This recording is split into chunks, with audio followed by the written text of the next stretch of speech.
La tercera ley biológica. Aún hay que aclarar algunas cuestiones importantes. Por ejemplo, ¿por qué algunos órganos desarrollan hiperplasia en la fase activa y otros lo hacen en la fase de reparación? En un primer vistazo, la tercera ley biológica puede parecer la más difícil de todas, pero en esencia es bastante simple. Así que no se preocupe si no la entiende inmediatamente. Creo que es perfectamente normal, sobre todo cuando este tema se escucha por primera vez. Pero junto con la segunda ley representa el eje, la estructura central de las leyes biológicas tomadas desde el punto de vista terapéutico, porque se puede deducir una enorme multitud de información de la tercera ley biológica, de la que esta introducción puede solo dar una pequeña idea. La tercera ley de la naturaleza explica básicamente que toda función fisiológica de nuestro organismo está conectada con su tejido original desarrollado de las tres capas germinales. Y cada uno de estos tejidos está conectado con una necesidad biológica, lo que significa a su vez un grupo de conflictos biológicos típicos y un nivel correspondiente en el cerebro. Y nos dice que cada uno de esos tejidos originales tiene un comportamiento específico conocido a lo largo de las distintas fases del programa biológico. La base de la tercera ley biológica fue descubierta por el Dr. Hammer en la embriología. Desde el 13º día de la fertilización del ovario, observamos una diferenciación del tejido en las llamadas capas germinales.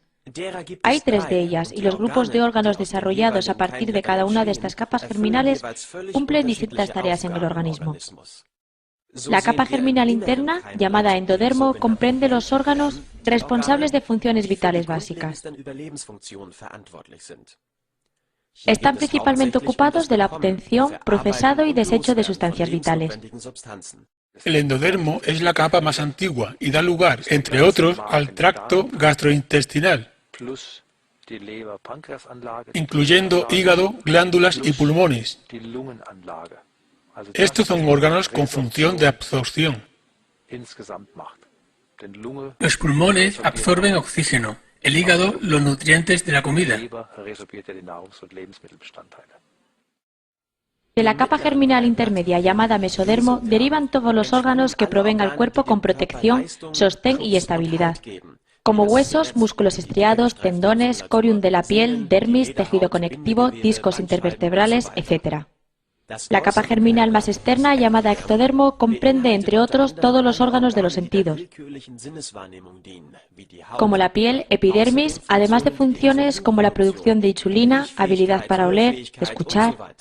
Todo lo que puede ser visto de un humano desde fuera, toda la piel externa, es ectodermo.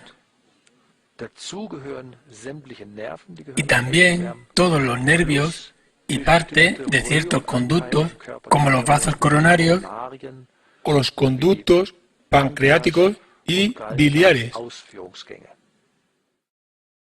Cada una de estas capas germinales está controlada por cierta parte del cerebro, y aquí encontramos una característica peculiar de la capa intermedia, el mesodermo, que está dividido en 2 partes, dándonos un total de 4 tipos de tejido. El tallo cerebral controla la capa interna, el endodermo, y por tanto las funciones vitales básicas. La capa embrionaria intermedia es controlada en parte por el cerebelo y en parte por la médula cerebral. Como el cerebelo es parte del cerebro antiguo y la médula es parte del cerebro nuevo, hablamos de mesodermo del cerebro antiguo y mesodermo del cerebro nuevo. El cerebelo controla las partes del mesodermo que tienen una función protectora, como el corium de la piel, los revestimientos de varios órganos, las glándulas sudoríparas o las glándulas mamarias.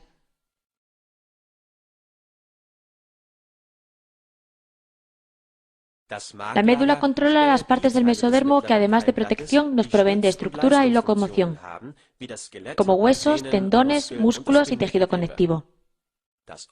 La capa germinal más externa, el ectodermo, es controlada desde la corteza cerebral y conlleva la sensación, la comunicación, el territorio, la vida sexual. De acuerdo a la división mencionada entre cerebro antiguo y nuevo, observamos una diferencia fundamental respecto a los patrones de cambio funcional realizado por los tejidos en las dos fases. Todos los órganos controlados por el cerebro antiguo, es decir, el endodermo y el mesodermo antiguo, desarrollan una hiperfunción con proliferación celular durante la fase activa de conflicto, en simpaticotonía. En la fase de reparación, que comienza con la resolución del conflicto, el tejido sobrante es descompuesto y la función se normaliza. Los órganos controlados por el cerebro nuevo, es decir, mesodermo nuevo y ectodermo, desarrollan hipofunción y reducción celular durante la fase activa. Durante la fase de reparación, sus funciones son restauradas y se restituye el tejido perdido.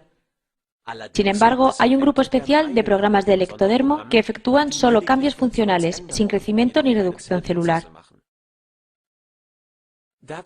Veamos algunos ejemplos. Los alveolos pulmonares son de origen endodérmico, controlados por el tallo cerebral, pues se ocupan de la absorción del oxígeno. Por ello desarrollan hiperfunción y proliferación celular durante la fase activa. Tras la resolución del conflicto, el excedente de células es descompuesto y la hiperfunción revierte. Del mismo modo, las glándulas mamarias formadas por el mesodermo antiguo incrementan su función y crecen durante la fase activa del conflicto y revierten el proceso en la fase de reparación. Un orden inverso a este se observa en los tejidos controlados desde el cerebro nuevo. Un hueso, por ejemplo, que es parte del mesodermo nuevo, desarrolla reducción celular, llamada necrosis, en la fase activa. Pierde masa y se vuelve poroso y, por tanto, susceptible de fracturas. Esta es la condición que la medicina convencional llama osteoporosis. No está causada por una mala dieta, sino que es un síntoma de un conflicto biológico activo relacionado con el hueso afectado. Pronto veremos más sobre esto. Durante la fase de reparación, los defectos son restituidos, lo que resulta en la condición que llamamos leucemia. Y en una etapa posterior, el hueso incluso desarrolla un excedente celular y mayor densidad, de modo que es más resistente que antes. Por tanto, este grupo de órganos es llamado grupo de lujo, mostrando una mejora después de la finalización del programa especial. La epidermis, que es de origen ectodérmico, desarrolla pérdida celular, ulceración en la fase activa. La piel se vuelve agrietada y se descama. Tras la resolución del conflicto, se renueva la piel, junto con enrojecimiento, inflamación y picor. La mayoría de los cambios en el ectodermo aparecen como dilatación de conductos, como los bronquios, arterias, conductos biliares y pancreáticos, conductos mamarios, o de varios órganos, como glándulas lacrimales o tiroides. Vamos a ver más de cerca los conductos con revestimiento ectodérmico, como los conductos biliares. La fase activa conlleva un ensanchamiento del conducto, que permite que pase más secreción. Simultáneamente, la disminución de células aumenta este efecto.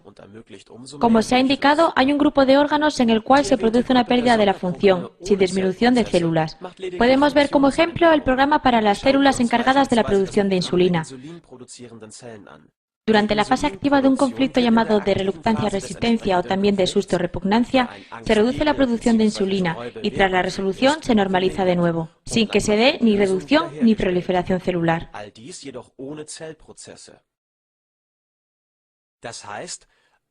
Vemos que incluso condiciones consideradas incurables como la diabetes o la leucemia en un ejemplo anterior se comportan exactamente en conformidad con la ley de las dos fases y tienen una duración limitada siempre que el conflicto haya sido resuelto.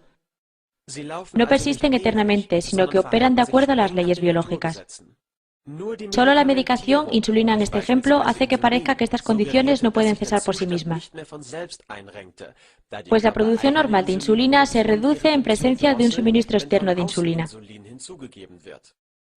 De modo que permanecemos como adictos a los productos farmacéuticos, excepto en casos de ostensible éxito, de curas alternativas como cambios dietéticos que están basados en un malentendido. De acuerdo a las 5 leyes biológicas, la diabetes no ocurre por casualidad o como resultado de una predisposición genética o una dieta errónea, sino que es un proceso que atravesamos cada día a pequeña escala y con su subsecuente fase curativa. Se pueden hacer varias caracterizaciones de estos 4 grupos de tejidos. De gran importancia como una guía básica es la división de acuerdo a grandes clases de conflictos. Dado que el propósito biológico del endodermo es obtener y procesar sustancias vitales, asociamos esta capa embrionaria interna a los llamados conflictos de bocado. Para el lobo, este bocado es su presa, para el niño puede ser un juguete. Para el adulto, un contrato, un aliciente, dinero, una casa o un coche. ¿Qué órgano será afectado? Depende con precisión del concepto que el individuo tiene sobre el bocado. Cuando un bocado es deseado vehementemente, afecta las amígdalas, las glándulas salivares u órganos adyacentes. Cuando hay que extraer sustancias nutritivas de un bocado, como la renta mensual de una casa, esto se siente en un órgano digestivo. Cuando un bocado debe dividirse en partes iguales, como una herencia, esto puede afectar al páncreas. Cuando necesitamos expulsar un bocado del que ya no podemos extraer nutrientes, como un estoque devaluado, por ejemplo, esto puede ser relacionado con una parte más distal del intestino grueso. Los órganos del mesodermo del cerebro antiguo provienen de protección contra traumas, de modo que se relacionan con conflictos que el ser humano suele sufrir por sentirse mancillado, por insultos o ataques verbales, al contrario que en la vida animal. Los tejidos del mesodermo del cerebro nuevo proveen de estabilidad y movimiento al cuerpo. De acuerdo con ello, los conflictos relacionados versan sobre no ser lo bastante bueno o estable, implicando una autodevaluación. Por ejemplo, las rodillas son asociadas a actividad deportiva, como carrera, los dedos con la destreza, los hombros con apoyar, comprender y ser lo bastante bueno para otros. El cráneo y el cuello están ligados a la autoestima intelectual y moral.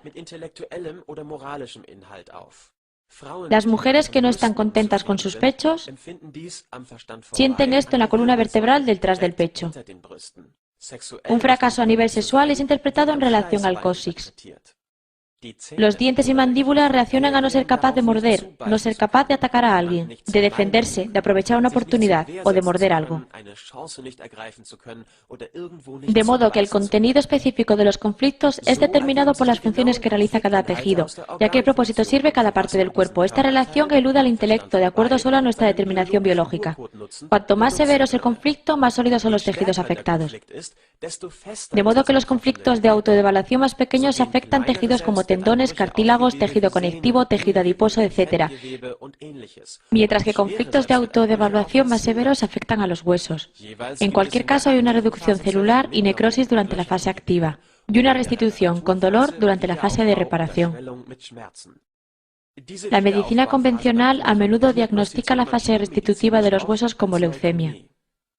La mayor variedad de tipos de conflictos se encuentra en el grupo del ectodermo, pues este se extiende a los recubrimientos del tracto digestivo, órganos de los sentidos y la acción voluntaria. Aquí tenemos conflictos acerca del movimiento muscular, pero también de percibir conscientemente, de tocar, ver, oír, oler, saborear, que conllevan síntomas como tinnitus, alucinaciones acústicas, parálisis, miopía, paranoia, clarividencia, enfermedad de Alzheimer y muchas otras. Está también el amplio e importante campo de conflictos de territorio, sobre el que no podemos extendernos en este documental debido a su complejidad. Los conflictos territoriales pueden resultar en síntomas psíquicos como depresión, ninfomanía, tendencia al suicidio, manía homicida, agresión, logorrea, acciones obsesivo-compulsivas, histeria, autismo, anorexia nerviosa, bulimia, incontinencia, experiencias fuera del cuerpo y retrasos de desarrollo en todos los sentidos.